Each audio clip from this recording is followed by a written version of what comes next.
Good morning friends, this is Sanjay Churiwala. I work at the Hyderabad office of AMD. I want to thank you all for attending this session. In this session, we will talk little bit about RTL based methodology to give an exposure to what this methodology is.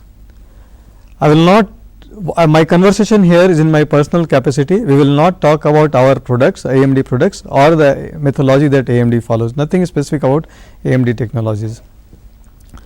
The main purpose why we agreed to this talk is to do this kind of talk is, in general, when people think of semiconductor design, they always think in terms of it is very complex. People think billions of transistors and then they get worried, right? I often get calls from my friends saying, will my son be able to understand electronics? Will my daughter be able to study electronics, right? With this talk, we wanted to show, while we hear of semiconductor being very complex, there are lots of methods and techniques in order to make sure things work well. It is not as if you yourself will draw thousands or billions of transistors yourself, right? So, you will hear me talking about many things. All that is not to scare you, but rather to tell you what kind of support system exists around you when you enter into this field. So, hopefully at the end of all this, you will be able to see little bit of what kind of techniques and technologies are used, and you can come in much more confident into this field of semiconductor design. So, before we go into RTL itself, I want to look at the whole semiconductor space, the whole process of semiconductor manufacturing, and I will go from backwards to front side, right, backwards to front. So, this is what happens when there is a wafer. The wafer is composed of many dies. So, once the wafer is fabricated, each die is individually taken out. The wafer is broken into multiple pieces. So, you are seeing these orange pieces, these are each dies, and then each of these die is tested individually, and after testing individually for any manufacturing defect, it is packaged, and that is what you see in the market, what you know as semiconductor or IC or chips. So, this is after the fabrication has happened, and this technique is called OSAT, outsourced semiconductor manufacturing and semiconductor assembly and testing. Okay. There are companies like 𝗧𝗦𝗔𝗧 which work in this area, Keynes Technology, 𝗧𝗦𝗔𝗧, etc. So, before the semiconductor wafer is available, this is what is the actual fabrication process. There is a blank wafer which has multiple layers of chemicals, and we put in a photoresist element, photoresist material, which means material on through which we cannot have light related actions.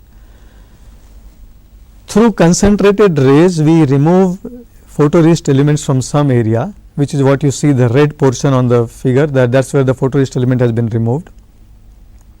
What this means is, now if you scatter an doping, the doping will affect only the red portion, and the blue portion, which is the photoresist material, that will not allow the doping to affect the material. So, effectively after the doping, you have some transistor layers created, the photoresist prevented the doping at some places, other places doping happened, and we will keep doing this multiple places to establish the metal connection and so on, and through multiple layers of etching, doping, etc., we would finally get the semiconductor wafer done. This kind of work happens in companies like, say, TSMC. Now, before the wafer fabrication, we do something called tape out. This is where the actual design happens. In our country, this process is this happens at a lot of companies. There are many companies in India which do this work, and when we talk about semiconductor design, semiconductor industry in India, a lot of it is related to this process, the design process. In the design process, we start with system specification. Somebody will specify what exactly do you need. From there, somebody will do the architecture design, what portion should be done in hardware, what portion should be done in software, what should be on chip memory, what should be on off chip memory, and so on.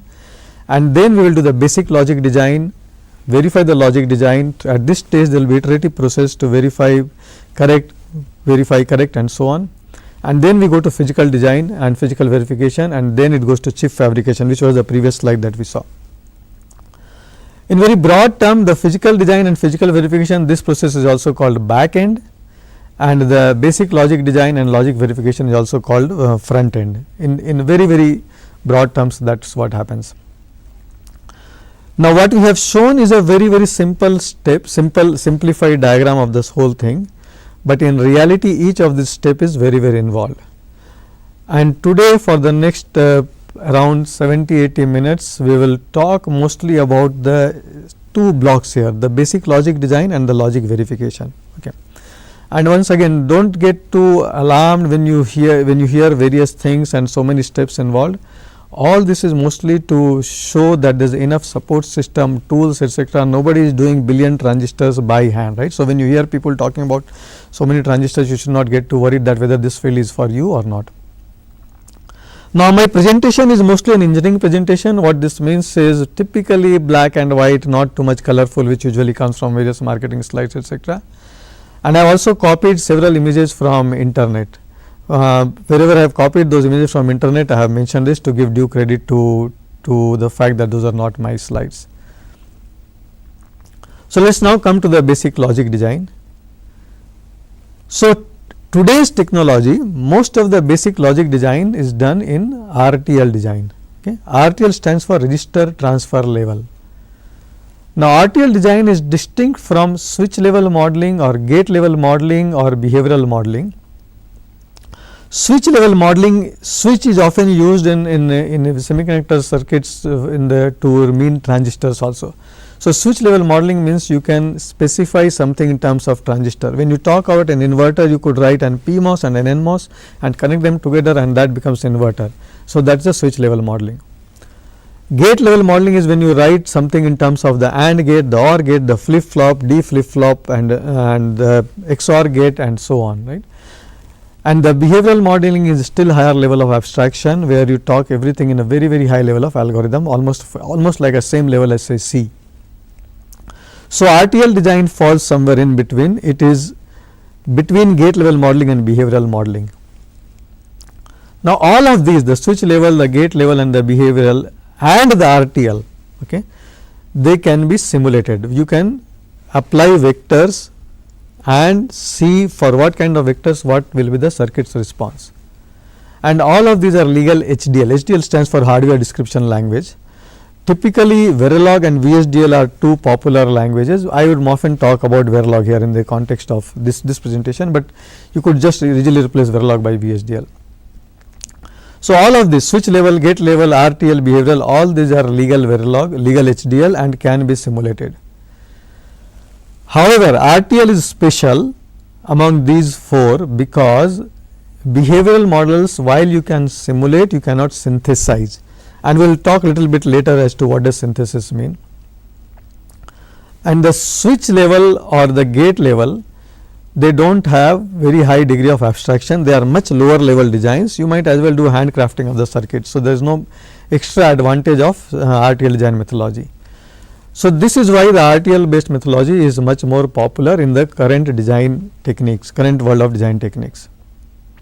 So, let us see little bit of what does this mean. So, first use of RTL model is simulate. We talked little bit earlier that we can simulate all kinds of circuits, all kinds of modeling abstraction. So, why do we want to simulate? To verify that I have achieved the functionality that we desire. I have certain functionality in mind, I wrote the description of that functionality in the form of RTL. I have to simulate it to make sure that the functionality is achieved. It is not giving an incorrect functionality. And the reason why functionality could not be achieved could be because we have not approached the problem correctly, our algorithm is incorrect, we have not coded it correctly, or whatever, right. So, whatever we have coded is what we will realize, and we want to verify that we want to use simulation to verify that the functionality is correct. Simulation pretty much means you have a circuit, you apply a bunch of zeros and ones at the input of the circuit, and you observe what is coming out at the output of the circuit. If that output is in line with what you want, then you know it works correctly. If it does not, if the output is not in line with what you want, simulation also allows you to probe internal signals of that whole block. So, it is easy to debug.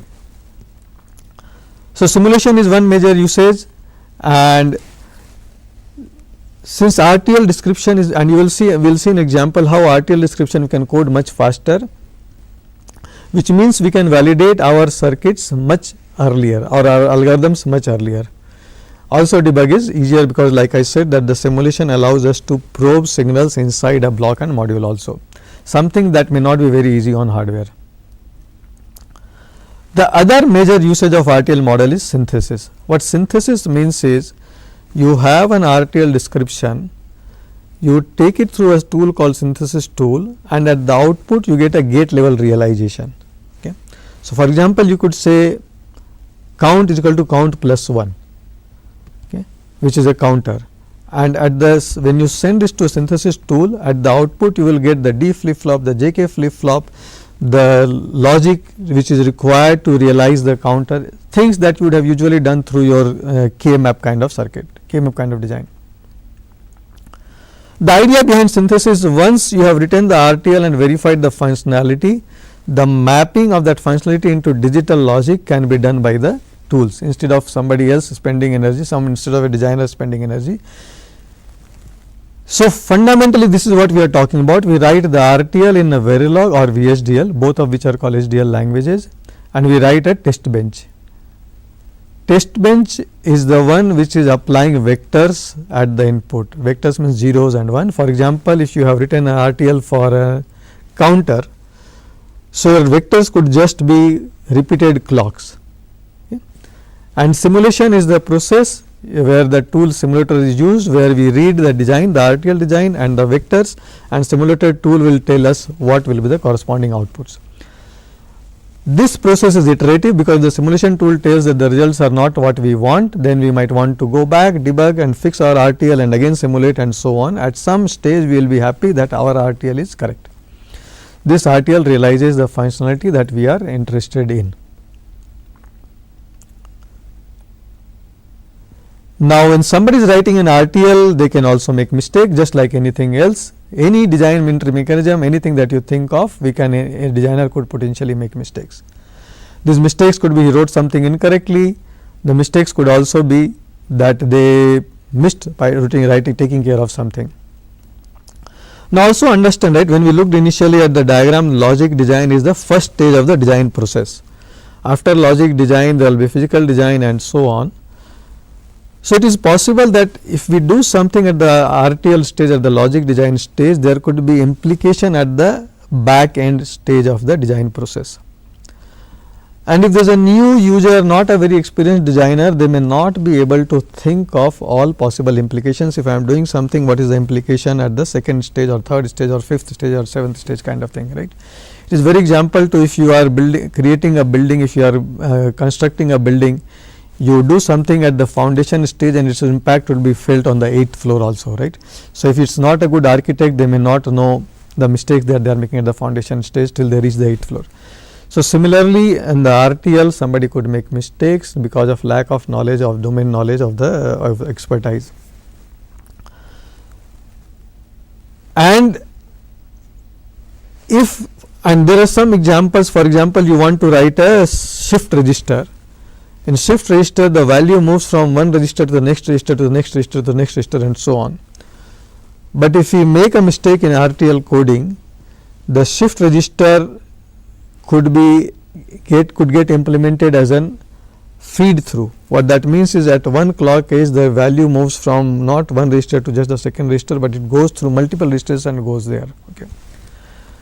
Or somebody could do clock gating, which is not done correctly. If clock gating is not done correctly, then what happens is something called spurious clocking, which means clocks will start showing up at a place where they should not show up. Or the functionality that you wanted to realize is different from what you actually ended up realizing because of your RTL mistakes. There is something called ATPG. ATPG stands for Automatic Test Pattern Generation. We will get a little feel of that slightly later. But if your design is something which does not lend itself to ATPG, then the testing of the devices is not very easy. So, you want to create your design in a manner so that the testing is easy, which means the test pattern generation is easy. Again, something that we should take care of it at the RTL stage itself. And then there are reliability issues also. We will often hear something, and you may have also seen at your home some instrument does not work, you turn it off, turn it on and it starts working. These are because of reliability issues on those electronic instruments.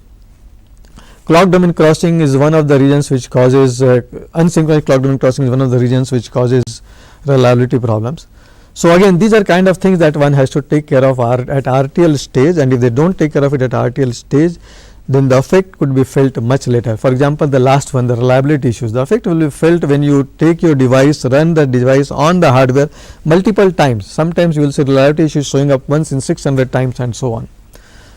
So that is after the device has been fabricated is when you get to know of it, right. So we want to make sure that all these mistakes are taken care of at the RTL stage itself. We talked about simulation, which will catch some of these, but not necessarily all of these. So then here is an example where we talked about the shift register versus feed through. So I want to make a shifter, and if you look at this code, this is a Verilog example and this is an incorrect example. This code says that signal A will go to, the value of A will go to B, the value of B will go to C, and the value of C will go to D. So it looks like it's a shifter, that is what it looks like, that each value is going to the next register, right. But in reality it is not shifter. In reality the value of A is going to everything into B and C and D. It may not be very apparent to somebody who is not very experienced Verilog designer. Let us look at another example. This actually is a shifter. If you look at it, what we have done is we have just changed the order of the assignments, the signal assignments we have changed. What was in the first line has gone onto the last line, what was in the last line has gone onto the first line, and so on. Okay. So this will actually work as a shifter, but this is not a very good shifter because this kind of code is not easy to maintain and port. Okay. If you tomorrow want to make changes, this kind of coding style is not good. So let us look at some more coding styles. This is a valid shifter, okay, and so is this. Okay. In fact, both these codes are equivalent. Here also if you see, we have changed the order, but they both will work correctly. Now in case you have not noticed, what is the difference between the previous slide and this slide is the assignment construct. Okay. In the previous slide we were using the is equal to symbol. In this slide we are using the less than is equal to symbol. In the world of Verilog, the is equal to symbol is called blocking assignment, and in the less than equal to symbol is called the non-blocking assignment. Okay. Again, this is not a tutorial on Verilog, so we will not be able to get into the details of it, but the point is we wanted to create a shifter. We had two codes earlier which seem like a shifter but are not shifters, but first one is not even shifter, the second one is shifter but not easy to maintain. You will realize that implication when you create another design variant of it. The second one is the proper, this slide has a proper shifters. For somebody who is not very experienced, how will they be able to understand this kind of difference? Okay. So there are tools which do this kind of work. Okay. So these tools are called lint tools or linter tools. So linter tools, they catch coding styles which seem to be reasonably okay, but will most likely create a problem at later design stages, right. So that is the idea of linter tool, that catch coding styles, code constructs which seem to be reasonably okay, but will create trouble later on for your design cycle. So the example that we saw, any reasonable linting tool will flag the first two examples, the one that where we had used the blocking assignment, just the is equal to assignment, because it will be expecting a non-blocking assignment. Okay. So this is just to show that, okay, if you make some incorrect coding, there are tools which will help you catch those till you become an expert yourself. So linter tools are used mostly as a review tool, so that the more experienced designers, they can work on complex things. Okay. And the less experienced designers, when they are starting their career, they can use linter tools to do a quick code review. Right. That is what this is, an automated code review. Linter tool is using the code review, and then the experienced designers don't have to spend time reviewing the code of a less experienced person, rather they can spend their time in things where they can actually bring value, the algorithm, the logic, and those kind of things. Linters are very useful to folks who are new to RTL, because since I am new to the RTL world, new to the semiconductor design world, I may not know what could be the potential implication at the later stages of the design flow. So, linter tool will help that. Okay. And linter tools, I will see in the next slide probably, the linter tools also grow based on the design knowledge. Okay. I learn something based on a mistake, I can code that learning into a linter tool, so that any other design in my company can make use of that learning. The linter tool will use that learning to check for other people's code also. So, we talked about RTL and we said we will use test bench and we will use simulator to verify its functionality. One more round of verification will be done using assertion based or static checkers. Okay. Here what happens is we do not provide any vectors. Linters are also called static checkers. This is because there is no simulation involved. It looks at the code and then checks whether this thing looks right or wrong, kind of thinking. And assertion based is, as you are designing your circuit, you might put in that this is my intent, and some assertion tool can check whether that intent is being met or not. For example, you could say, again using counter in the example, you could say after 10 it should give 11, right. So, that is an intent. So, the assertion checker will check that given the circuit realized, will it actually give 11 after 10 or so on, right. So, RTL we verified earlier using simulation. After simulation we would run assertion checker or static checkers also, which static checkers also means linters. Coming back to the lint tools, we can run lint tools at RTL level, at synthesized netlist level, at scan inserted netlist level, post layout netlist, etc. We will talk little bit about what is the synthesized netlist and what is the scan inserted netlist slightly later. Post layout netlist will not talk much, but again think of it that after the design has been placed and routed, the netlist that gets created out of that, the digital connection, the gates, that is called the post layout netlist after the placement and routing. When we talk about lint, while linter tool can be run at RTL level and all kinds of netlist level, it is most popular at RTL level. Okay. Again, logic is very simple. At RTL level, you want to catch your errors much upfront, and that is why lint tools are very popular at RTL level.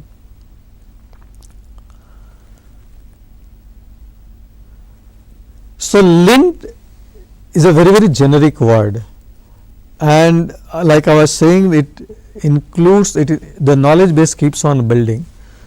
So, lint rules have been created as a collection of rules defined by Verilint. Verilint was a company which came up first with the original lint more than 2 decades back.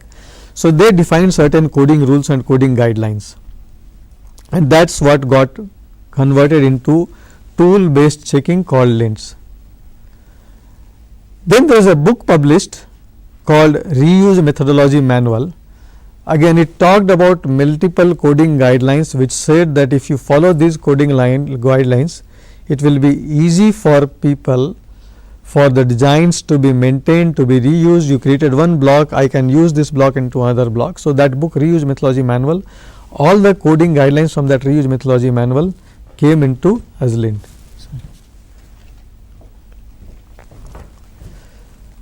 Okay. Meanwhile, if you have any questions or doubts, please feel free to call on the number on the scroll below. We will take questions live and also towards the end, whichever, whatever you feel comfortable with. If there is something is not clear, please feel free to call at the number below. Besides this Verilint and Reuse, there is a Stark. Stark is a consortium of I think 7 Japanese companies. They also came up with their coding guidelines. So, those are also coded into lint, and besides that, a lot of companies will have their own coding standards. So, based on those requests also the lint rules get developed. So, the point is all this knowledge on reuse, on the coding guidelines, etc., that get coded into something called set of lint rules or lint tools, and your HDL or RTL you can run through these lint tools to make sure that is following the various coding guidelines. Okay. So, we were able to verify RTL using simulation, using assertion checker, using linters, using static checkers. Let us look at some advantages of RTL models. So, why will somebody write RTL models? So, one is higher degree of productivity. Instead of you writing your K map and then trying to identify the gate level logic, you can have the synthesis tool do that work. You concentrate only on the algorithm portion of it. So, effectively a huge improvement in productivity. We are talking about a different scale in terms of productivity improvement compared to if you had to hand draw this yourself, and later on we will see an example of a weird counter, and you can easily see if you had to draw that counter yourself using the K map and the digital gates, how long will it take, versus if you were to write an HDL, how small that code is and how easy that code is to read. So, what will the expert designers do? If simple designers can work through synthesis, etc., if there are more complex blocks, for those we can make use of the expert designers time.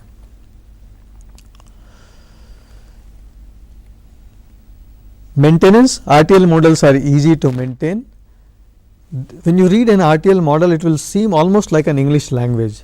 So, obviously, it is easy to understand what is going on, which portion of the code. Tomorrow, if you have to modify something, you know what to modify where, because it is the code is very obvious to you.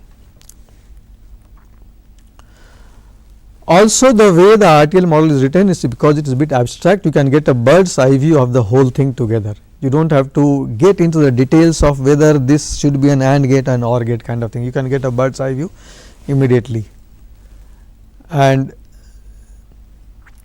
if you get the bird's eye view, you get as to what is going on where. It is easy to update and make fixes and so on, right. So, that is the easy to why we call it easy to maintain. So, it provides productivity gain, order of magnitude faster, and it provides it is easy to maintain.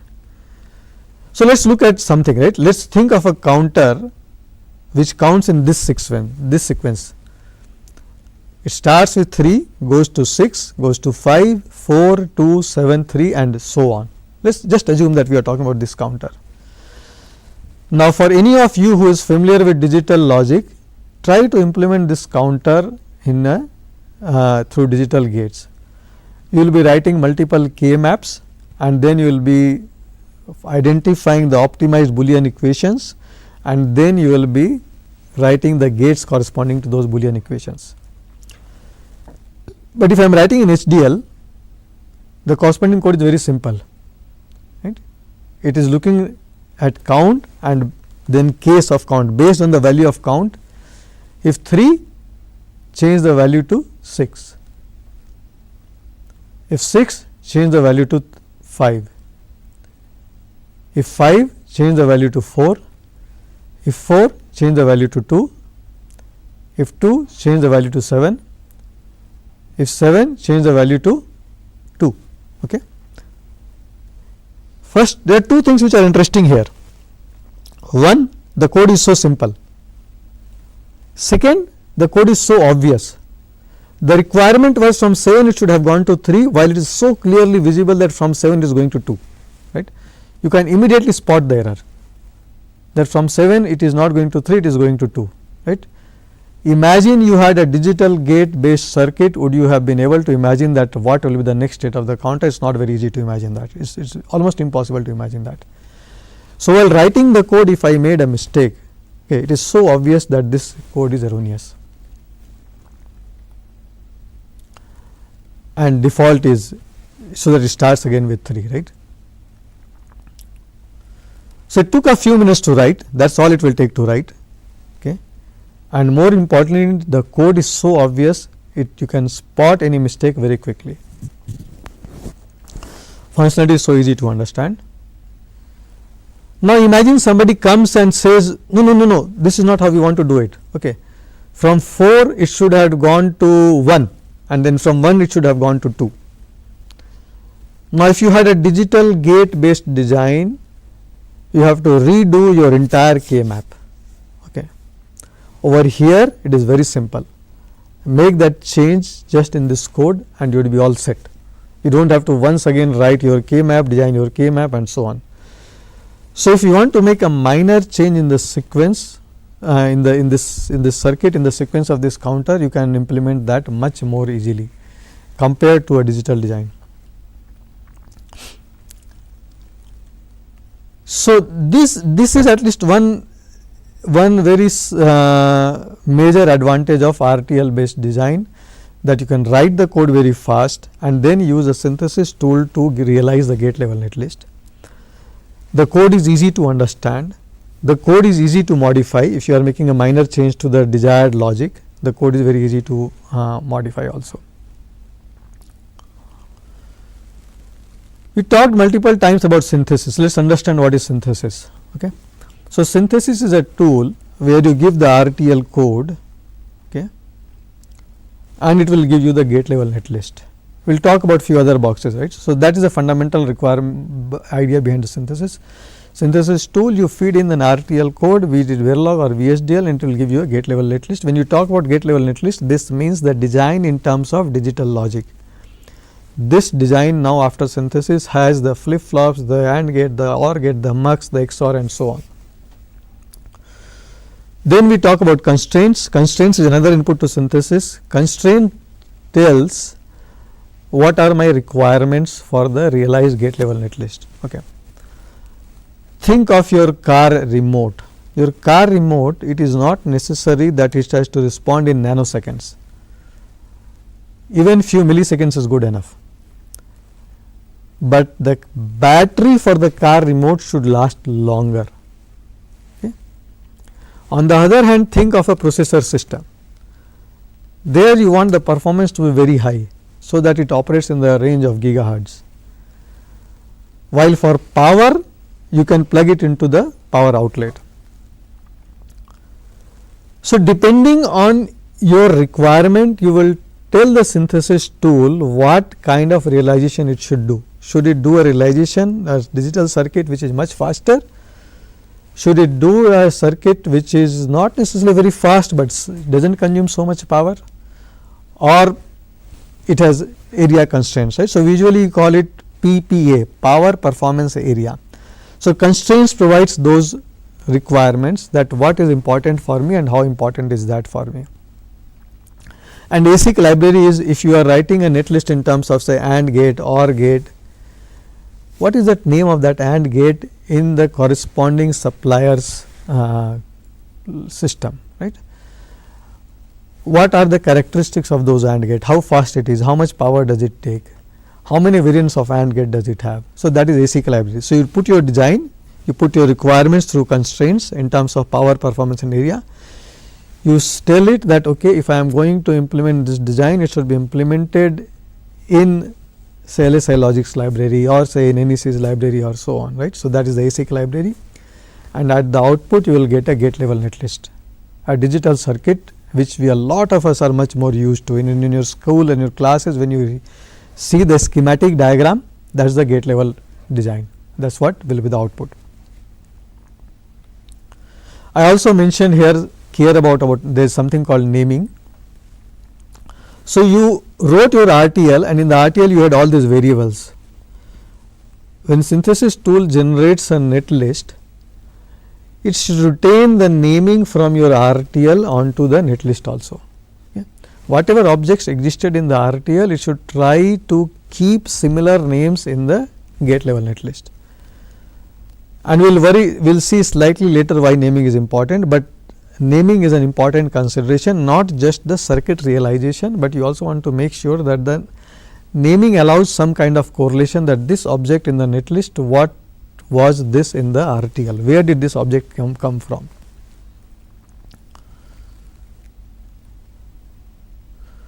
We continue talking a little bit more on the advantage of RTL model. So, RTL is at higher level. We talked about PPA, power, performance and area.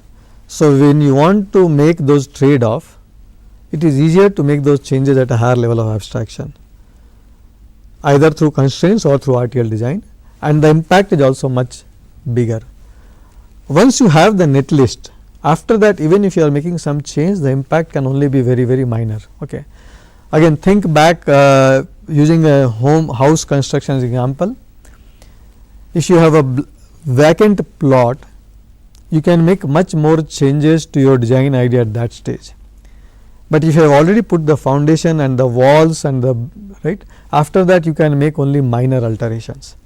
So, So, similarly RTL is much earlier in the flow, it can have much bigger impact, it can make much bigger impact on the items of our interest. There is something called AND or invert. Okay. So, let me explain this. This is a bit convoluted or bit involved. Many of us are familiar with AND gate, OR gate, NOT gate, etc. One AND gate takes 6 transistors, one OR gate takes 6 transistors, and one inverter takes 2 transistors. But imagine a circuit where I have 4 signals going into 2 AND gates, and the output of these 2 AND gates can go into an OR gate, and the output of this OR gate gets inverted, AND or invert. Okay. We can realize this in I think 8 transistors. Okay. I might be slightly low, I might be wrong, but maybe but much lesser number of transistors compared to if we were to do AND individually OR and then invert, right? AND or invert. So, synthesis tool can make use of AND or invert kind of gates. I am saying its variants because you can create lots of variants. Instead of AND or invert, you can have OR and invert, or invert and invert OR, and those kind of things. So, synthesis tool can make use of a lot of these gates, effectively realizing a functionality in much lesser number of transistors. Okay. Human beings, we human beings are not used to AOI style thinking. We are much more used to thinking in terms of AND gate, OR gate kind of thing. Okay. So, if we have to realize the same functionality ourselves, we will put in an AND gate followed by OR gate followed by invert, and that will take many more transistors. So, much less area, much more area, so much less efficiency in area and much more power.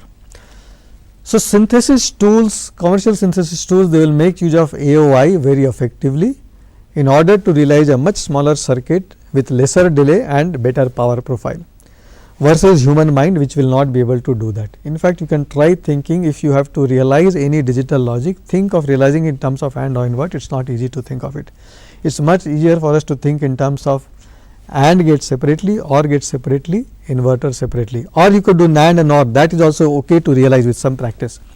But thinking of AND or invert based expression are not so easy for human mind to think of, while synthesis tool can do it.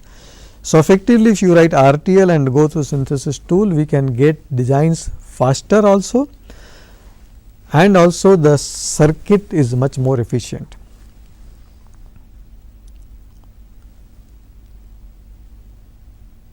So, now that we know that RTL based design is a better style, right? We have seen the advantage of RTL based design and we know that this is a good style.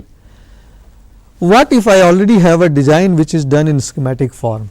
Should I convert it into RTL or not, so that I can get advantage of the RTL?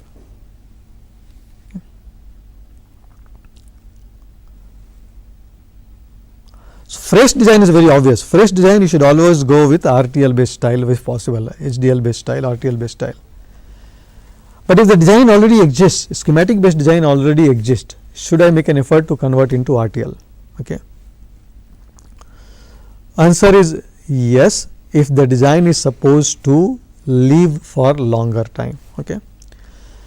Because future maintenance, okay, if you want to make future enhancements, some fixes, some debug, the RTL based design it will be easy, while the schematic based design will not be easy. If the design is all done dusted, you are not going to touch it ever, then let it be. But if you think that you will be updating this design, you have to maintain this design for long, then you should consider migrating it into HDL or RTL. Once you have the RTL, the validation will be faster. If case you want to make some updates, it is much easier to make the update in the RTL, it is much easier to validate in the RTL, faster and validate. You want to migrate to a new technology node, you are working on 28 nanometer, now you want to move to 20 nanometer, using that schematic only design, it is much more painful. But if you have an RTL, you have to run synthesis through the new library. So, migrating to a new technology node is also easy. And the circuit protection, there are certain things which are totally wrong in an electronic circuit. Synthesis tools will catch and prevent those situations inherently. For example, some electric rule based connections, right? Multiple drivers. You should not have multiple drivers for any given on any given wire. Multiple drivers can result in short circuit, contention, various kinds of things. A synthesis tool will not create a situation of multiple wires. Similarly, if there is a combinatorial loop, think of it, right? An inverter feeding another inverter and so on and back to itself. Okay. If you have a loop of inverters with odd number of inverters, that circuit will never stabilize. Okay, it will keep on toggling continuously. Again, synthesis tools will identify and report these kind of weirdness in our circuit. So, when we go through RTL and the corresponding methodology, some of the protection mechanisms are built inside the methodology and the system. So, the point is, even if you have a schematic based design already existing, if you think that you need to maintain this design for a while or upgrade it or migrate it to a newer technology node, etc., please consider migrating that design into RTL based methodology first, and after RTL based methodology, then into RTL first, and after that use the RTL based methodology rather than migrating the schematic directly. So, now we want to migrate from the schematic to RTL, right? How can I migrate? I am looking at the schematic, I look at each element in the schematic and write the corresponding HDL. Okay. I see a transistor, write the HDL for that. I see an AND gate, I write the HDL for that. Okay. So, one to one replacement. Okay. But this is a very bad way of doing it. Yes, we have written the HDL, but it is still switch level or gate level. So, it does not give any of the benefits that we talked about earlier. The benefits we talked about earlier was to be able to make use of synthesis tool, to be able to write a code which is easy to understand, but if it is still switch level, it is not easy to understand. So, the right method is understand the logical functionality of that schematic and write the actual RTL for that logical functionality. Instead of doing element by element translation, understand the big picture and write the RTL for that big picture. Once you have the big picture captured through the RTL, now you can go through the RTL based design methodology. So, what we have talked so far was the advantage of RTL based design methodology, and also how we will take it to simulation and static checkers to verify that our RTL is correct, and then take it to synthesis to generate the gate level netlist, right. So far I have been talking about how RTL based design methodology is much better. So, does it mean that it solves all the problems? No, there are some. This RTL based design methodology also has some limitations, and we have not gone into the actual methodology other than synthesis. We will talk some more in a while. So, functionality that we realize in the gate level netlist after synthesis could be different from what we had seen during simulation, right. We simulated, we verified a functionality, we were happy. Now, we went to synthesis, and synthesis gave a gate level netlist, and that seems to have a different functionality. Okay. Why could it happen? It could happen because of what we call as race conditions, which typically means the code has not been written correctly. And it could also happen by something that is called simulation versus synthesis mismatch. Something was simulating one way and the synthesis results are different.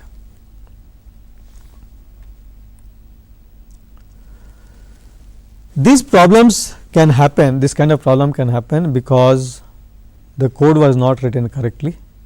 Okay. The RTL code was not written correctly. So, the correct solution to this is to learn how to write a good RTL code. Okay.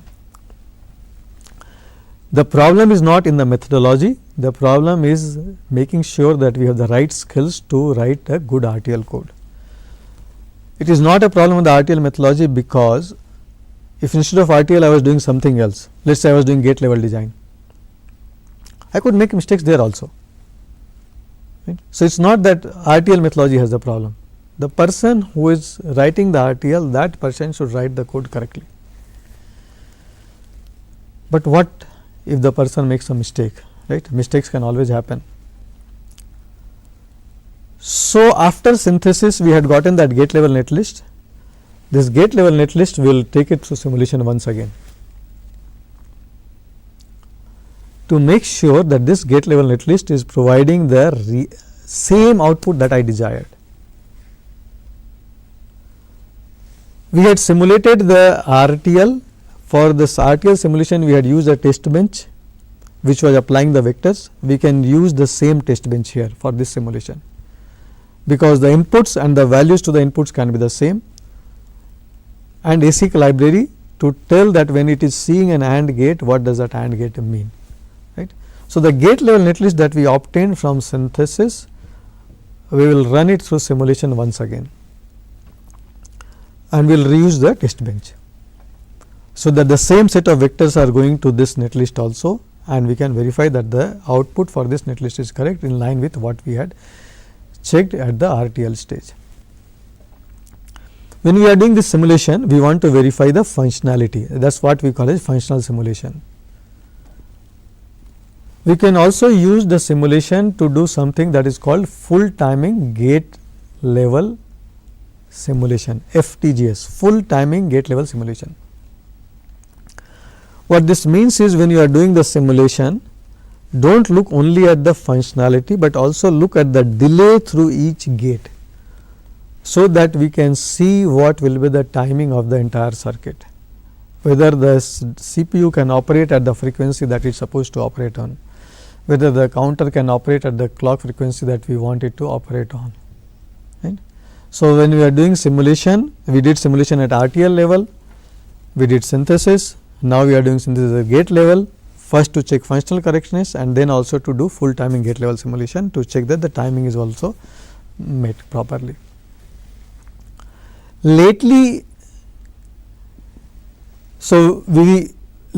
that full timing gate level simulation is not that popular, and we will see that in a slight while. But let us look at functional verification. So, functional verification we did through simulation. We also use another tool called equivalence checker. Equivalence checkers, you make use of formal technologies. So, you give it the RTL and you give it the gate level netlist, and you tell it, please see if these two are equivalent or not. So, equivalence checker will use formal analysis methods, and it will tell that these two look equivalent. The advantage of equivalence checker over simulation is it does not depend on input vectors, but the equivalence checker major limitation is it cannot deal with very large circuits. So, that is why we have to use both equivalence checker for completeness and simulation, because equivalence checker cannot deal with large circuits. So, for larger circuits we have to go to simulation. In the context of synthesis, we had mentioned that retaining the name is a major care about. We have to make sure that the names which were there at the RTL, those same names are maintained at the gate level netlist. This is to help tools like equivalence checker. The tool can know that what was called count in RTL is count raised in netlist. So, I have to compare these two. Yes, it does not know what to compare. What was called port in1 in RTL is also called port in1 in synthesis. What was called register R1 in RTL is also called R1 reg in the synthesized netlist. So, it is able to establish some equivalence between certain points, and then it checks whether these points have the exact same logic or not. So, that is for gate level checking, we will make sure that the simulation is working correctly, and we will also do equivalence. So, with these two we will be a bit more reasonably confident that the gate level netlist is functionally correct. We will check timing.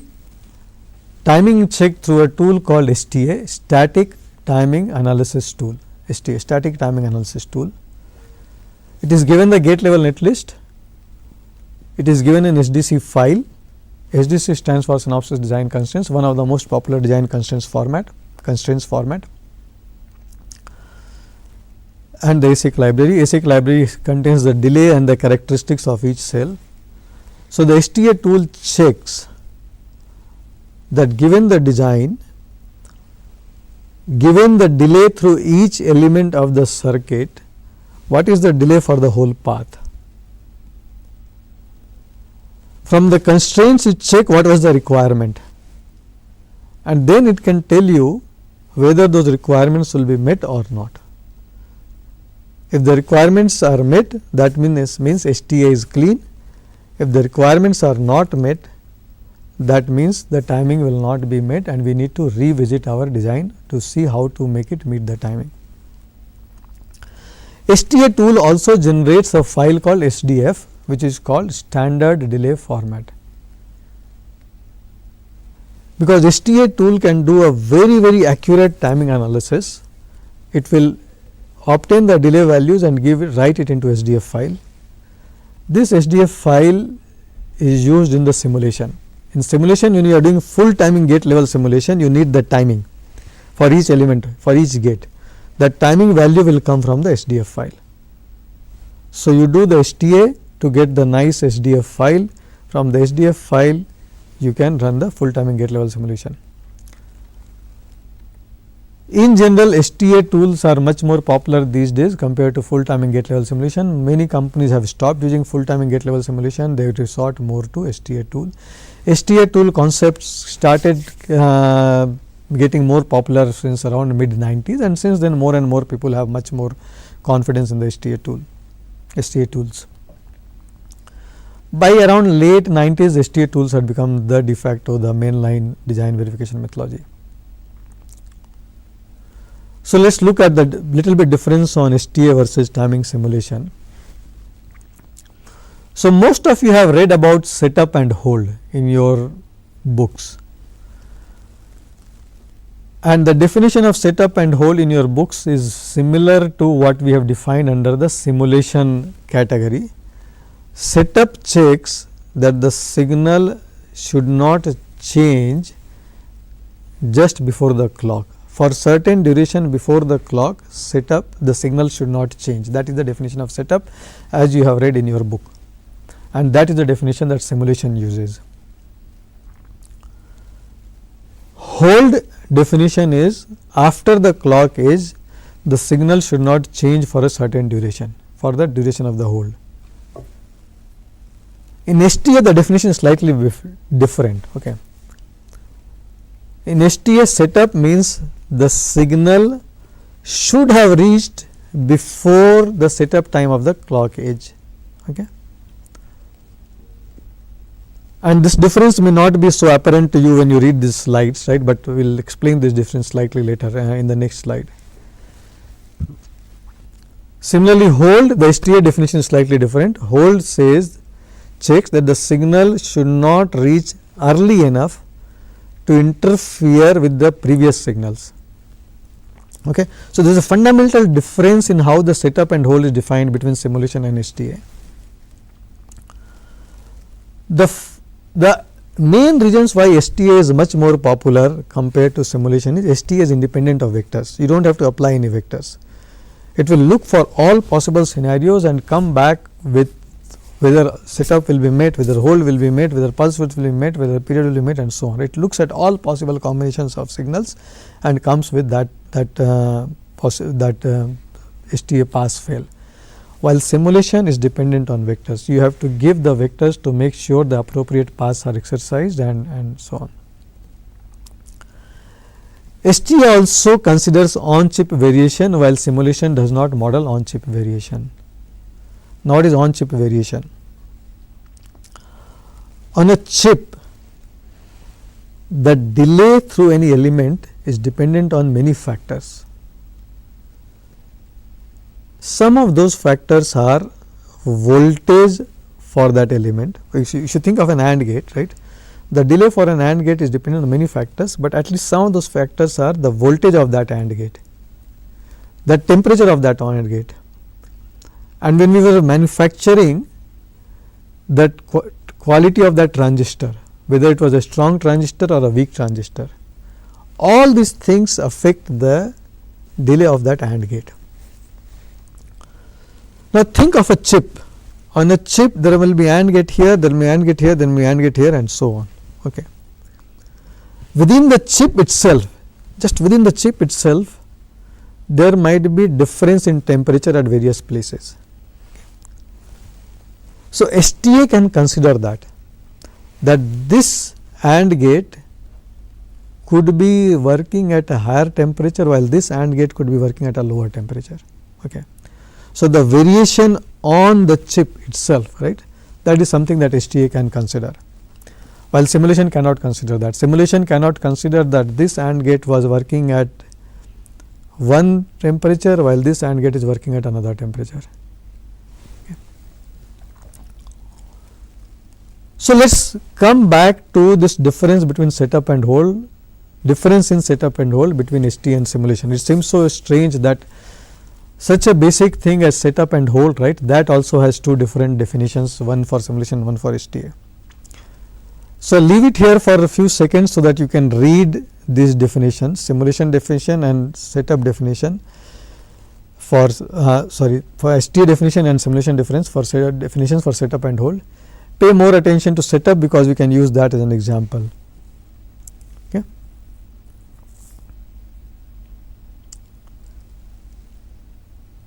Changing slide. Consider this circuit that we are showing at the top right side, and there is a clock which is coming in. Signal will start from FF0 and will reach FF1. FF1 should have a setup requirement and a hold requirement. On the waveform, I have tried to show the setup and hold requirement through these two red bars. Simulation says that signal should not reach on FF1 during these red bars. If it comes on the red bar before the clock edge, this is setup violation. If it comes on the red bar after the clock edge, it is a hold violation. This is what simulation says. STA says the signal should have reached before the red bar of the setup. Okay, that is what STA says. Signal should have reached before the red bar of the setup. Now assume that the signal started at FF0 and reached FF1 just after the clock edge. Okay, just after the clock edge, so that it reaches at the time shown by the red bar corresponding to hold. Okay, hold requirement. In simulation, this is a hold violation because the signal reached FF1 immediately after the clock edge, right. So as per simulation, this is a hold violation. As per STA, this is a setup violation because the signal did not reach setup time before the clock edge. Okay. STA says signal should have reached before the setup time before the clock edge, setup time before the clock edge. The signal did not reach at that time. It does not matter after that when will it reach, but it did not reach till that time, so it is a setup violation for STA. For simulation, it is a hold violation because it reached just before the clock edge. If it was further delayed, simulation would not give any violation, while STA would still give setup violation, right. So this is another reason why STA based techniques are much more popular. First of all, it does not depend on vectors. Secondly, it can model on chip variation, and third, it ensures that the data should have reached in the time rather than it should not have reached at some other time. Okay. So this is fundamental of say timing analysis that we are doing, STA based or full timing gate level simulation based. Let us now come into concept of scan. I am now changing topic significantly. All this is still RTL based design methodology. You are aware of D flip flop, there is a clock, there is a data pin and there is a Q pin. Now think of a mux in front of the D flip flop. Okay. So this mux we will call as a scan mux. and just like you have Q, you also have another pin called SO, scan output. This mux gets D, a pin called scan in and a pin called scan enable. What this mux does is, depending on the value of scan enable, it will either feed in D or it will feed in a scan enable pin, scan input value. So, your original design, this flop, original flop and mux, you put it together and you get what we call as a scan flop. Right. So, flop, you convert that flop into a scan flop. The fundamental difference between a regular flop and the scan flop is, scan flop besides getting the D inputs, it also gets an SI pin, scan in pin and a scan enable pin. The scan enable pin decides whether it will, the flop will capture D or it will capture SI, scan in. Your original circuit can be thought of as what is shown on the right picture with blue line. The flop output Q goes to some combo logic, that combo logic feeds the next flop input D, which goes into the next, the flop's output goes to another combo logic and so on. But we establish another red connection, the connection which is shown through red line, where the scan output of one flop goes to the scan input of another flop, which goes to the scan output of the second flop goes to the scan input of the third flop and so on. So, effectively, if I put in a value at scan input of our D flip flop, this scan input can go from one flop to the next flop to next flop to next flop to next flop, totally bypassing the combinatorial logic. Okay. This kind of chain is called a scan chain. The advantage of this scan chain is, if I want to insert a value at a specific flop, let us say some flop very deep in my design, I have very direct path to that flop. I do not have to worry about what kind of combinational logic comes into the picture. From primary scan input, I will go and reach directly to that scan flop, that specific flop. This is used a lot for testing. Okay. Effectively, what I have gotten is a very high degree of controllability. I can control the value on any flop directly using this scan path. And similarly, if there is a value onto a flop, I can get that value out to the primary scan output, again using the same method. Keep applying the clocks, the value will keep moving from one flop to another flop. So, I have also gotten a very high degree of observability. Right. So, because I can pump in a value to any specific flop, I got controllability. Because I can we can take the value from a flop to the output, I have gotten observability. Right. So, using this scan path, we have gotten high degree of controllability and observability, and this is used for testing. When we started our presentation, the first slide was you get each die and test it. Okay. Test it how? Using these methods. You put it into the tester, apply the vectors, and those vectors will exercise all the paths that are of interest. You read back the value. If the value is what you wanted, then you know that your device is working correctly, else discard it. The patterns that are used to send this are called test patterns, and that technique is called automatic test pattern generation, ATPG. Okay. So, your patterns will, there will be tools which will generate the automatic test patterns, which is what you will give to the tester equipment. These are very costly machines. So, you want, and then you have gotten this fabrication done, so many devices are coming and you want to test everything very quickly on very costly machines. So, you want your vectors should be such that they are efficient and can test some things very quickly. That is why you add this extra scan based mux and establish scan paths.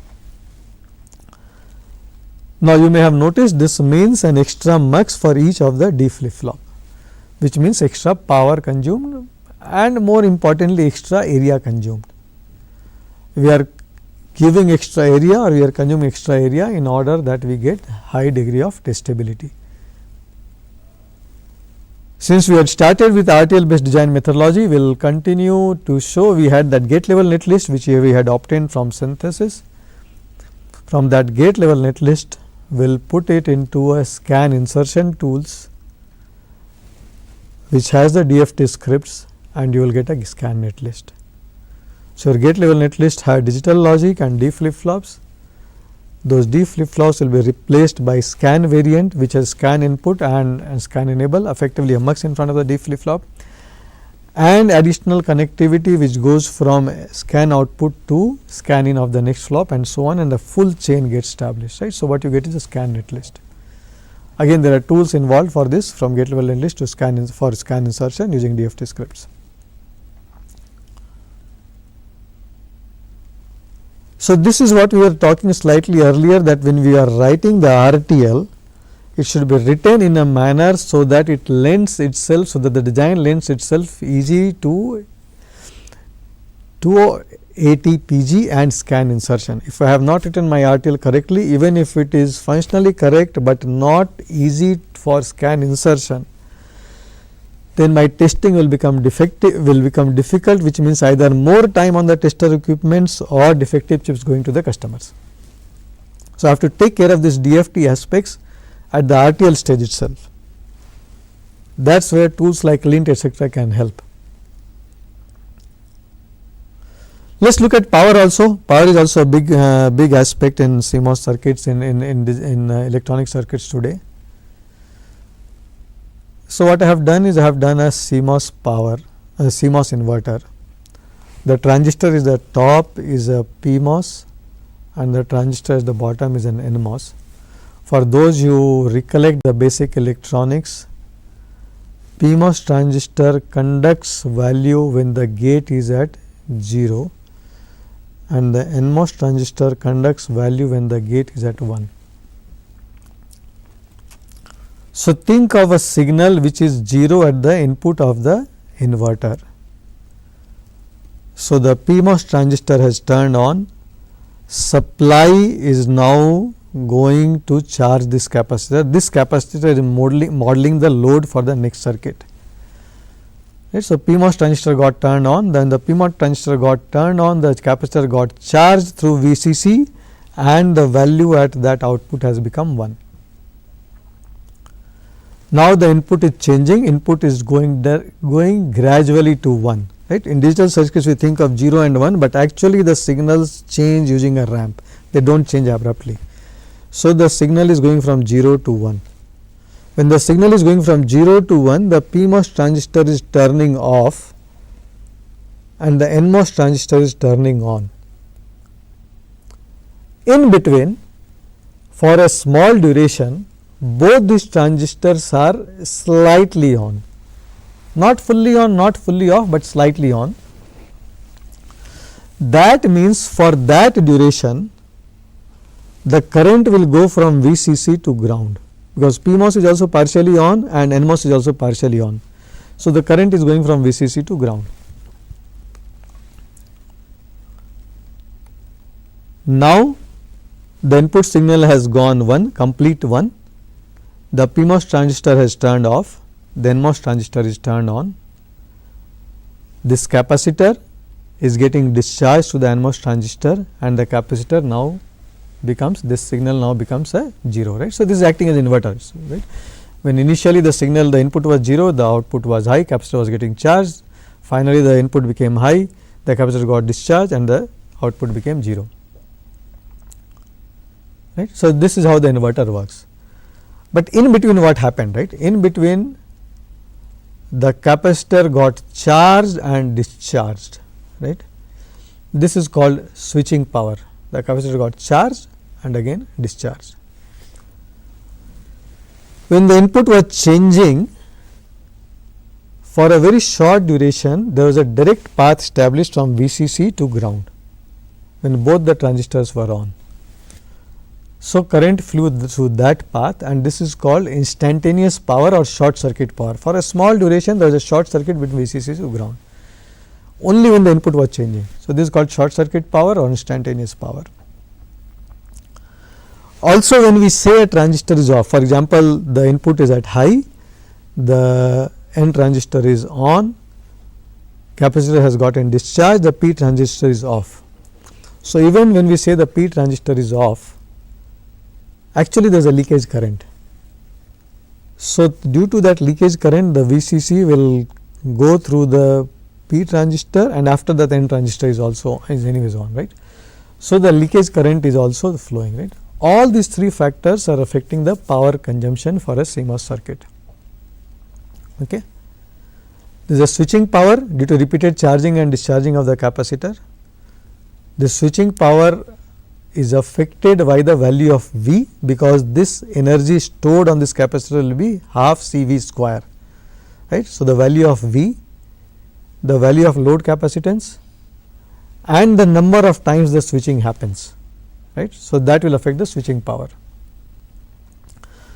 The short circuit power or the instantaneous power, it is affected by V, because the current flowing will be V by R. The number of times the switching happens, because this short circuit path gets established once during each switching. The amount of time the signal takes to go from 0 to 1, the longer it takes, the longer these two transistors are simultaneously on. If this switches very fast, these transistors will not be simultaneously on for long, right. By the time one is on, the other gets off. But if it goes very slowly, then one takes long time to turn off, the other one is slightly turned on, and so it will take the power consumption will be for longer duration. So, all these I have summarized here on this slide, right. Switching power will depend on voltage because of half CV square, capacitance, number of times that capacitance is getting charged and discharged, and technology characteristics. Okay. The internal power will depend on voltage, because the amount of current flowing is dependent on V by R. The number of times the switching activity happens, the technology characteristics, and the input ramp time. The longer the input took to change, the longer will be the duration of the short circuit power. Leakage power obviously depends on voltage. Circuit state. What does circuit state mean? Circuit state means if the P transistor, if the inverter's input was 0, the P transistor was on and the N transistor was off. So, the leakage of N transistor is deciding what is the leakage power. But when that input went 1, the P transistor turned off. That means the leakage of the P transistor decided the leakage power, right. So, that is what circuit state means, in which in different states different transistors will be leaking, and that will decide the amount of leakage power. I had put technology characteristics in each of these. Technology characteristics means the characteristics of the transistor, the amount of current that will flow, the amount of internal resistance that the transistor offers, all those things are part of technology characteristics. So, this is what is the power portion of it, right. This is how power consumption happens. I mean, again, with this little bit understanding of the power, right, we come back to our HDL based design methodology or RTL based design methodology. We had the gate level netlist. This gate level netlist will feed into a power analysis tool. We will give the ASIC library and we will give the SAF file. So, when we give the SAF file stands for switching activity interchange format, right.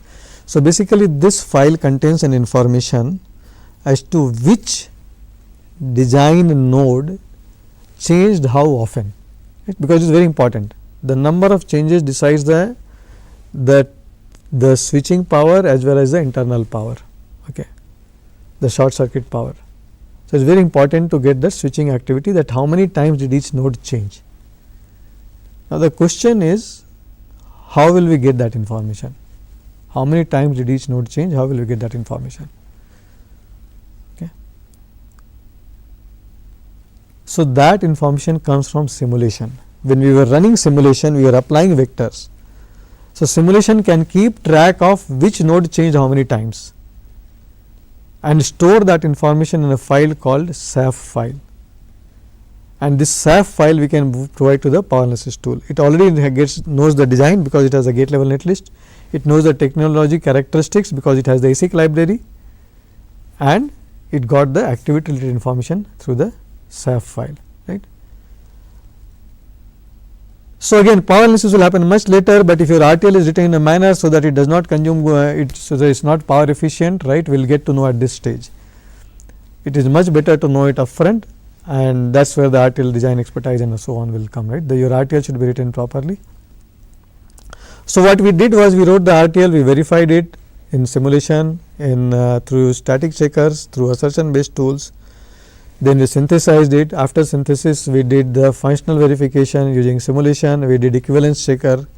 After doing functional verification, we did the timing analysis based simulation. Sometimes we do timing analysis based simulation, these days not very popular, but we will do STA.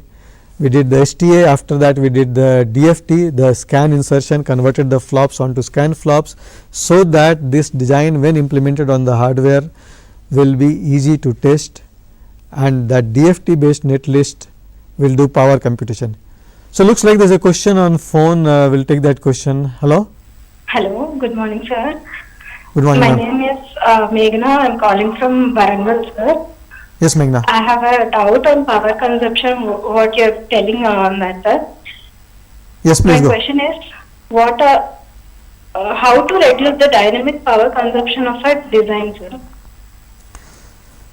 Okay. So, Meghna, the word you used was dynamic power, and dynamic power is a combination of switching power and internal power. Okay. So, these are the various characteristics around which we can play to reduce the dynamic power. Okay. One of the most commonly used techniques is clock gating. If you look at it in your circuit, the clock keeps on coming at a very regular interval and is the highest frequency switching signal, right. The data signals do not switch at the same frequency as clock. Okay. So, if you know that there are portions of your circuit where you do not expect any activity, you can do the clock gating in those portions of the circuit. That is one method. The other method is what is called as voltage isolation.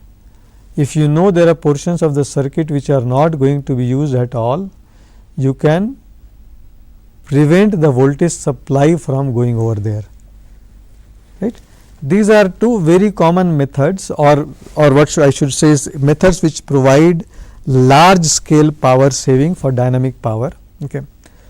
Each of these has its own nuances in terms of how to do it, things that you have to take care of, etc. Then there are some local kind of things, right. For example, if you think of an multiplexer, if you think of a multiplier, okay. A multiplier is made of a lot of XORs. XORs are usually very power hungry. If you can replace a multiplier by something else, sometimes that may be possible, then you can save some power. For example, if you have to multiply something by 2, you can just do a shift, right, you will get a multiplication by 2. Okay. The reason why XORs are power hungry is, if you look at AND gate, okay, AND gate, let us say some input changed, the output may or may not change depending on the input, the other input being 0 or not, right.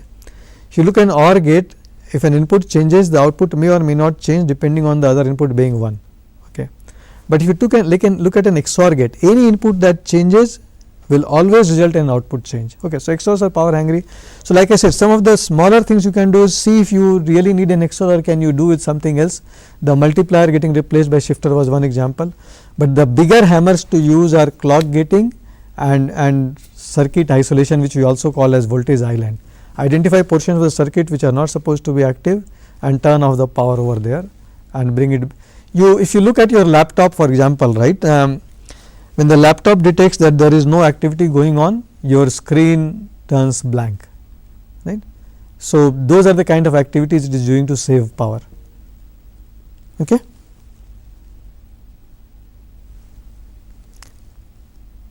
So, let us, and then there are other things also, for example, right, with capacitance also you can play with. Look at an AND gate. On an AND gate, both the inputs are interchangeable. Okay. So, if I find that the capacitance of pin A is higher than capacitance of pin B, then the higher frequency signal I will try to connect to pin B rather than to pin A. Okay. But the power saving will be very, very small. Okay, some of those are more theoretical than actually practically used. Practical usage is clock gating, operand modification or operation modification, and voltage islands isolation. Okay. I continue. This is where we did the power analysis.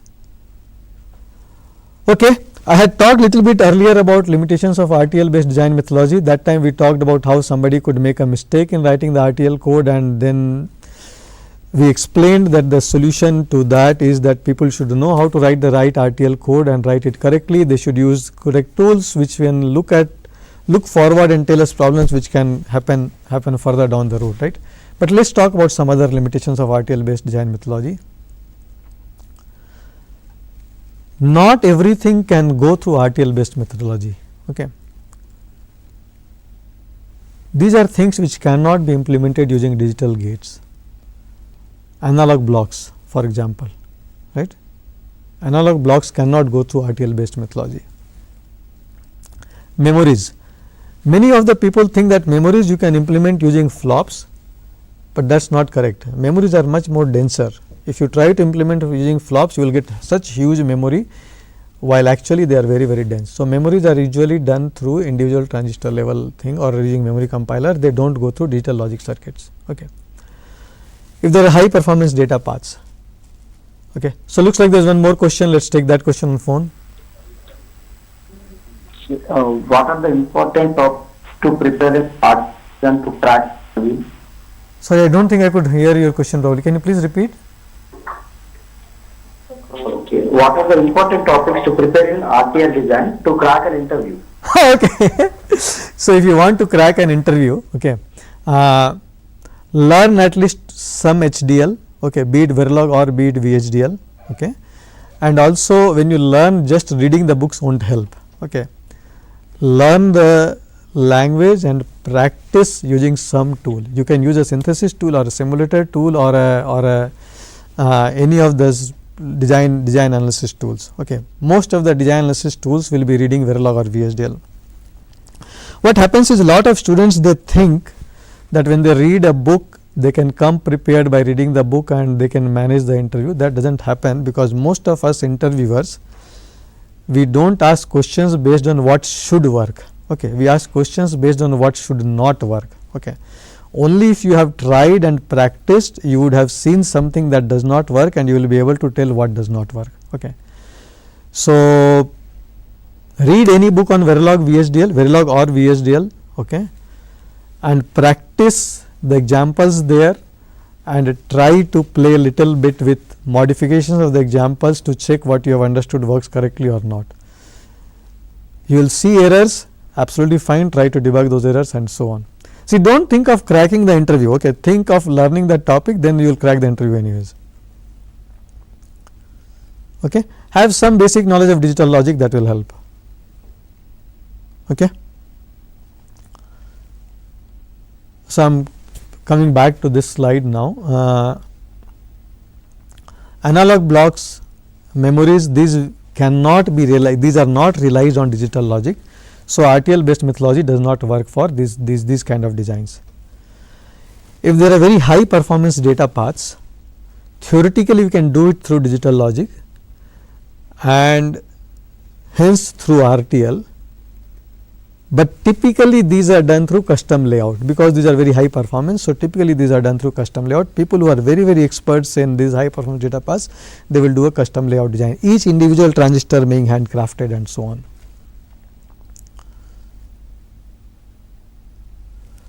So, what do we do about these kind of blocks? These blocks which do not lend themselves to RTL based design methodology.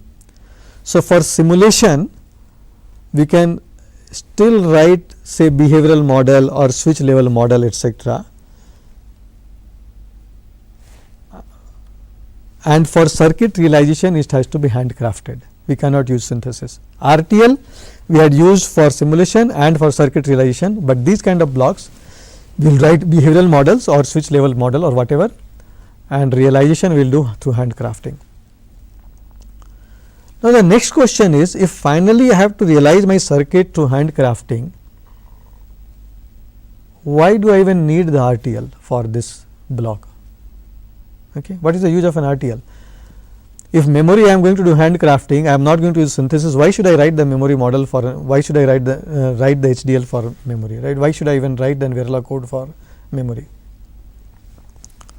Because I cannot use that code for my circuit realization. Right? So, if I am not going to realize that circuit, why bother about writing the HDL? Okay. Now, my design has lots of blocks. Okay. 9 of those blocks I can go through its RTL, but one block I cannot go through RTL. Okay. For me to verify those blocks, I need the whole design in HDL. That is why for simulation, right, and that is why for this 10th block also I might want to write an HDL, not the RTL, but the HDL. I might want to write the Verilog code for this 10th block also, so that the other 9 blocks can be verified, so that my simulator can have a view of the full design, full system. Else the simulator can see the 9 blocks, but the 10th block, what do I do for the 10th block? How do I simulate the whole design? Okay. So, that is what I meant by, so that other synthesizable blocks RTL can be validated in situ, right. The other one is this second usage is not very common, okay, but something for you to consider. We have used this in the past. Let us suppose you have a friend who is working on this custom block, analog block, and that friend has to also verify that custom block.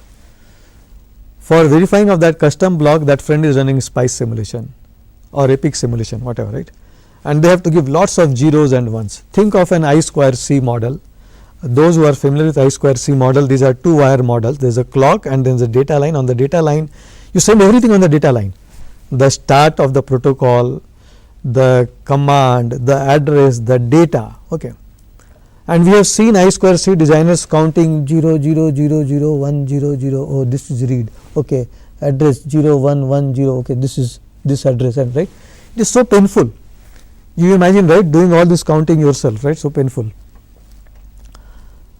You can help your friend, write the HDL model for it and provide higher level of code and get that HDL model to dump out all zeros and ones. Okay.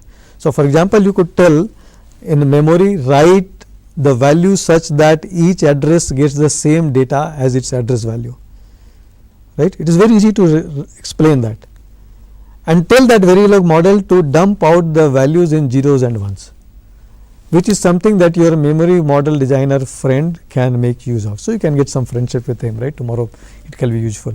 So, the point is, even if a block cannot go through synthesis because it does not lend itself to RTL based design methodology, it may still be worthwhile and useful to create HDL for that block, so that this block sits along with other blocks and you get a complete view of the complete design, and also so that this HDL you can use to create lower level zeros and ones which can be used by the analog designer. So, some of the memory model designers are my friends because of this reason, because I have helped them in this way in the past. Okay. Some more limitations, lack of control. You cannot control at each transistor level. So, that is why you cannot do custom sizing of each transistor, and this is why high performance data path usually go through custom design mechanisms rather than RTL based mechanisms. We depend on synthesis. Since we depend on synthesis you had seen was making use of ASIC library. In ASIC library, what will happen is, for example, AND gate, right. We will have 3 or 4 variants of AND gate with different drive strengths. Okay. So, the synthesis tool will pick one of these depending on what best suits the optimization requirements. So, effectively AND gate drive strengths, which could theoretically be a continuous variable, is effectively becoming a discrete variable also. Okay. So, you have to depend on a few variants for each type of gate rather than something which you could choose in between also. When you are doing custom layout, you can decide the length and width of each transistor on your own. Synthesis technology does not say that you can use only, you have to use only 4 AND gates, you have to use only 4 OR gates and so on. But practically it has been seen that if you have 2 to 4 variants of each kind of digital gates, that is more or less sufficient to provide most common usage design realization. Okay. RTL based design methodology does not support voltage levels. Okay. There is a question on the phone, but let me finish this thought. Right, voltage levels are not simulated.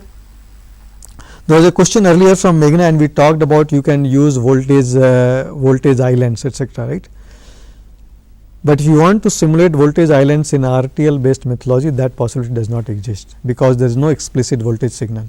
So these are some additional limitations of RTL based design methodology. Now let's come back to the question. Hello, what's the question? Let's go to the question. Hello. Yeah, please go ahead. Yeah, sir, I have one question, sir, on VLSI. Yes. Sir, how many areas are there to start a career in VLSI, sir? Okay, so I'll come back to this question, right? You said how many areas. It is difficult for me to say how many areas, but I'll cover some of the areas. Okay, towards the end of my presentation, which I am coming in a few minutes. Okay, but just to provide some perspective, when I initially started, we talked about the post wafer. Okay, then we said the fabrication. Okay, those two areas I have never worked. Okay, then we came to the design aspects of it, and we said this logic design, physical design. There we had some 6 or so blocks. I have spent 31 years only on 2 of those blocks, right? The logic design and so on. Whatever I am talking about, these are the areas that I have spoken about, right? That's what I am trying to say is VLSI could be a lot of areas. I have spent 30 years working in just 2 of those blocks. Okay. So you can imagine how many more areas, and within those 2 blocks we have talked about so many things. Okay. So let me go to my next slide, and this answers your question. This is my last slide. Okay. If you want to look at a career path in VLSI industry, okay, there are that manufacturing side definitely, but among the topic that we talked about, the topic that we talked about was probably 1/3 or 1/4 of one area, and there are 3 such areas, right. So for those 1/3 area, you could work on EDA tools. EDA stands for electronic design automation. Okay. We talked about all those various tools: simulator, synthesis, timing analysis, formal checker, ATPG tools, power tools, placer, router, which we didn't talk about, right. So you could find a career in one of these tools also, right. You could work in any of these tools. Companies like ours have EDA tools. Companies like Synopsys, Cadence, Siemens, or Mentor Graphics, they work EDA tools. ANSYS works on EDA tools. There are lots of companies that work on EDA tools. You could work on RTL design. The person who is going to write the RTL code, right, the HDL code, you could work on RTL design. You could work on design verification. We talked that you have to run a lot of simulation to verify the designs, right. You could work on power aspect of it. You could work on design for testability, the scan insertion, the pattern generation. You could work on timing analysis. You have to make sure that the design meets timing, the timing requirements are conveyed correctly. If the design is not meeting timing, what changes should you make so that the design is able to meet timing. Physical design means the placement and routing, that aspect of it. You could work on ASIC libraries. These libraries contain the information for each of the gate elements. Okay. So any of the ASIC houses will generate ASIC libraries. So looks like there is one more question. Let's take that question before we can explain further on some of these career paths. By the way, this is my last slide, right? So we can take as many questions as we for the next 10 minutes or so. Sorry. So hello, what's the question? Let's say the question. Good morning, sir. Good morning, ma'am. I'm Nivriti from Maychal, sir. Okay. I have completed my BTech. Yeah. And if I need to start my career in semiconductor design, could you please guide us and how to go in that? Yep. So again, I didn't get the name of the college. What happens is a lot of semiconductor design companies, they go to various colleges for campus interviews. Okay. If you have a company which is coming to your college for campus interview, that is your easiest and best possible path. Okay. If that doesn't happen, then the other possible paths could be you could join some of these finishing schools which are doing training specifically on semiconductors. From there you could get into one of the semiconductor companies. Third possible path could be you could join some smaller companies which work in semiconductor area, and they can provide you a head start, or they could provide you a path to start. Once you get some experience, then you can join some larger companies. Please understand that semiconductor field is usually a very lucrative field in terms of good salary, good work environment. Typically good salaries are good or work environments are good. So, a lot of these companies are also very choosy in terms of where they will be able to go. And plus we can only recruit so many people, right? We cannot recruit, there are so many colleges in the country, we cannot recruit from all the colleges. So, we have to be also choosy in terms of where we can go, where we can spend time, right? We cannot go to so many colleges. So, to start with, look at these paths. Any company coming to your college, or do a masters from a better college where some of these companies can come, or go to a VLSI training institute from where these companies will recruit, or start with a smaller company which would be less choosy. Get some experience, learn something, and then after that it is easier to jump into a larger VLSI company. These are the paths that I am aware of, or that I can think of. Okay. So, continuing down this path, right, to ASIC libraries, you can do the cell design, you can do the IO design, you do the characterization and modeling. Characterization and modeling means for a given AND gate with what kind of input ramp time, what kind of temperature, what will be the delay, what kind of output load, what will be the delay, and all those kind of things, right. You characterize, we used to characterize and sell across some 64 different load types and some 17-18 different input ramp times, and then do it across few temperatures and so on, tons of spice simulation over several days, right. So, that is called characterization. Depending on different input characteristics, what will be the delay, what will be the capacitance, and so on, and then you have to create a model which will capture that data, so that all that can go into ASIC libraries. You can also be a domain expert. All the semiconductor VLSI is used towards something, for example wireless applications, for example machine learning applications, for example emulation devices, for example climate change studies, okay, for example autonomous driving. So, you can be a domain expert also and go into that path also. And then things like manufacturing, packaging. I mentioned manufacturing, packaging only because we are starting to see some of those companies coming up over here. I mentioned ASIP, Keynes, there are announcements by Micron, there are announcements by Tata. So, there are several companies which are announcing the manufacturing and packaging industry starting in India also. So, you can look at those, you can look at research labs also. So, these are few career paths that came to my mind strictly on VLSI side.